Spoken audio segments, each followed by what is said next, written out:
Do you think this is a good policy, Sharon? I think it is. I think I understand the argument with regards to Vanessa George. Yeah. Yes, we're not actually covering the fact that women can abuse children. Yeah. But as a mom with two teenage daughters, and I have had to bring them home on a night flight where they've been sat separately and, you know, next to strangers. And I am much happier with the fact that they will possibly, if they're on BA, they're going to be sat next to females than males. But then you are taking a totally partisan view, and you're ignoring, just as long as your kids are okay, but you're ignoring the rights of other travellers. And to be asked to move for no other reason seems to be extremely unfair, especially if it involves you're sat next to your pregnant wife. Yeah, I think that situation was handled badly. I think if I was handling that situation, I would have tried to move the child. It's not always possible. If it's a full flight, you can't always do it.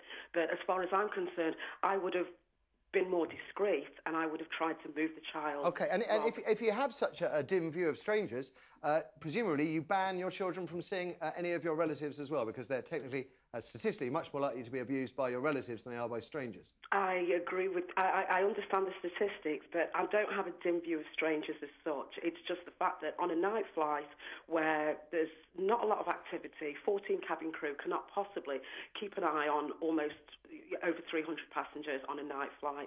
So there could be children there. You know, Sharon, you're doing yourself down. I fly loads with BA, and you do a damn good job of keeping an eye on people. You really do. I think we do, but I think that it's a very simple thing that could count towards abuse of a child, and I would do everything in my power to prevent the child having to go through that in the first place.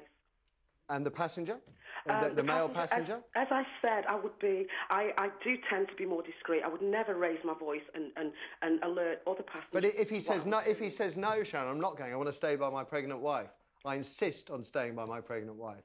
Then I would either A, move the child if that was possible, or B, offer him an upgrade and then he can sit in first class. God. Suddenly I can see a whole reason to get married. It's just opening up in front of me. And even to reproduce child trust funds, first-class upgrades. Like the cut of your jib, Sharon. Thank you. Let's have another. We have Kate on line 1. Kate, good morning. Good morning. What do you think of BA's policy? I think it's ridiculous. I've got 2 young children myself, and I just think it's absolutely appalling. I just think that saying because somebody's single and they're a male, that they're automatically a paedophile. I think it's disgraceful, I really, really do. So do I. So do I. And any sympathy at all? I mean, having had our previous caller there, I mean, she outlines her views both as a mother and as a member of BA staff. Do you have any sympathy to her take on it? No, because like I said myself, I'm a mother and I wouldn't think twice. I wouldn't leave my children on the aeroplane on their own anyway, but I would never think, if I was sitting with them, think, oh, he's single and he's on his own, he shouldn't be sitting next to my children because he might do something nasty to them. I wouldn't think that at all, and I think it's disgraceful. It means if my husband was travelling on his own, is he going to be tarred with the same brush, although he's got 2 children at home? And it is worth repeating. I mean, the man concerned, Mirko, wasn't single. He was there with his wife.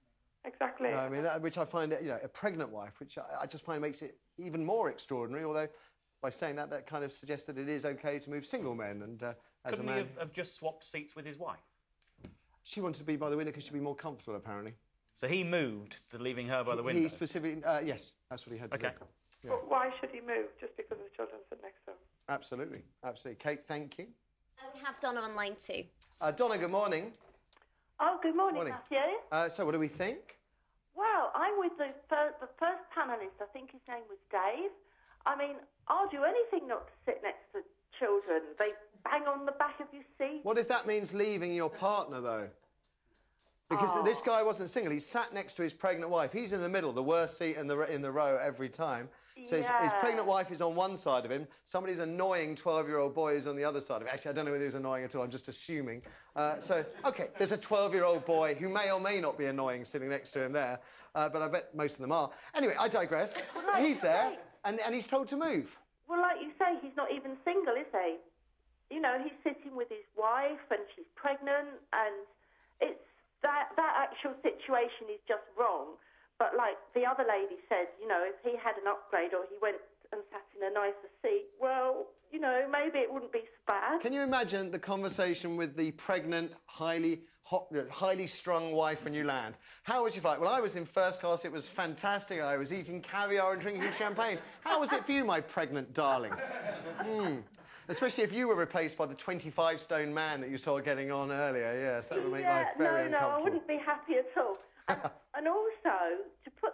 I mean, I personally find the aisle seats much more comfortable anyway.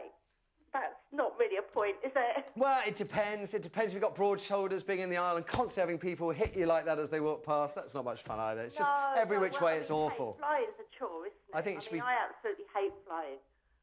Yes, but I bet you hate flying with children even more.